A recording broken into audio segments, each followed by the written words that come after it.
পরীক্ষায় প্রশ্ন হলো বিশেষ্য পদ কোনটি বা নিচের কোনটি বিশেষ্য পদ, অর্থাৎ হুইচ ইজ নাউন। আপনি কি নাউন চিনতে পারেন? ইংরেজিতে বা বাংলাতে প্রশ্ন আসলে নাউন বা বিশেষ্য চিনতে পারেন? আজকের এক ভিডিওতে মাত্র 5 সেকেন্ডে নাউন বা বিশেষ্য পদ চেনার উপায় শিখিয়ে দেব। মনে রাখবেন, কি দ্বারা প্রশ্ন করলে যা কিছু পাবেন সবগুলা বিশেষ্য বা নাউন। তার মানে কি দ্বারা প্রশ্ন করলে যা কিছু পাবেন সবগুলা বিশেষ্য বা নাউন। কিভাবে একটু লক্ষ্য করেন। আমি জিজ্ঞেস করলাম ধরেন যে পদ্মা কি, হোয়াট ইজ পদ্মা। তাহলে আমি জিজ্ঞেস করলাম হোয়াট ইজ পদ্মা। তাহলে ধরেন আমি বাংলায় বললাম পদ্মা কি। তাহলে লক্ষ্য করেন তো পদ্মা কি দ্বারা প্রশ্ন করছি না? এই পদ্মা হচ্ছে একটা নাউন বা বিশেষ্য। পদ্মা কি একটা নাউন বা বিশেষ্য। ধরেন আমি জিজ্ঞেস করলাম হুইচ ইজ টাইটানিক।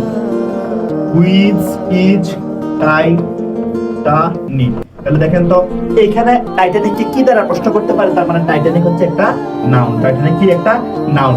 এইভাবে বাংলায় বা ইংরেজিতে 6 প্রকার নাউন আছে। একটা হচ্ছে নাম বা সংজ্ঞা জাতীয় বিশেষ্য, আরেকটা হচ্ছে বস্তুবাচক বিশেষ্য, একটা হচ্ছে জাতিবাচক বিশেষ্য, একটা ভাববাচক বিশেষ্য, একটা হচ্ছে আমরা অ্যাবস্ট্রাক্ট নাউন বলি বা গুণগত বিশেষ্য বা গুণবাচক বিশেষ্য বলি। লক্ষ্য করেন, নাম বা সংজ্ঞাবাচক বিশেষ্য কি? কোনো কিছু নাম, যেমন পদ্মা, আমি বলতে পারি বাংলাদেশ, আমি বলতে পারি টাইটানিক, আমি বলতে পারি ধরেন রহিম, আমি বলতে পারি করিম। এই সবাইকে না আপনি কি দ্বারা প্রশ্ন করতে পারেন। যেহেতু কি দ্বারা প্রশ্ন করতে পারেন সবগুলো নাম।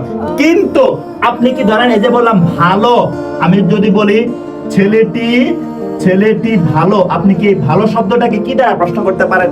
না, বরং ভালো ছেলেটি কেমন, ছেলেটি ভালো, এই বরং কেমন দ্বারা প্রশ্ন করে। তাহলে কেমন দ্বারা প্রশ্ন করলে কি এটা নাউন হবে? না, কি দ্বারা প্রশ্ন করলে তবে নাউন হবে। যেমন ধরেন আমি যদি বলি সুন্দর, আমি যদি বলি মেয়েটি সুন্দর, লক্ষ্য করেন তো আমি বললাম মেয়েটি সুন্দর, তাহলে মেয়েটি কেমন না কি? অ্যাবসলিউটলি মেয়েটি কেমন। তাহলে এই সুন্দর কি বিশেষ্য বা নাউন পদ? না, সুন্দর কখন বিশেষ্য পদ হবে? আমি যদি বলি মেয়েটির সৌন্দর্য নাই, মেয়েটির কি নাই? মেয়েটির সৌন্দর্য নাই। তাহলে এখন আমরা কি দ্বারা প্রশ্ন করতে পারি? তার মানে কি দ্বারা প্রশ্ন করলে বিশেষ্য। আবার লক্ষ্য করেন, আমি যদি বলি ছেলেটি দুর্বল, লক্ষ্য করেন আমি বললাম ছেলেটি দুর্বল, তাহলে ছেলেটি দুর্বল, তাহলে ছেলেটি কেমন? দুর্বল। তাহলে এই দুর্বল কি বিশেষ্য পদ? কি দ্বারা প্রশ্ন করতে পারি? না, বরং কেমন দ্বারা প্রশ্ন করি। কিন্তু আমি যদি বলি ছেলেটির মধ্যে দুর্বলতা নেই, তাহলে এখন কি নাই? দুর্বলতা নাই। তার মানে কি দ্বারা প্রশ্ন করলাম? এই দুর্বলতা হচ্ছে একটা বিশেষ্য পদ। সহজে মনে রাখবেন, কি দ্বারা প্রশ্ন করে যদি উত্তর পায় সেটা সবসময় বিশেষ্য পদ হবে। ক্লিয়ার? বিশেষ্য বা নাউন হবে। মনে থাকবে, এখন থেকে পরীক্ষা যত প্রকার বিশেষ্য আসে আপনি জাস্ট কি দ্বারা প্রশ্ন করবেন, আজীবন বিশেষ্য পদ একবারে ক্লিয়ার হয়ে যাবেন ইনশাআল্লাহ।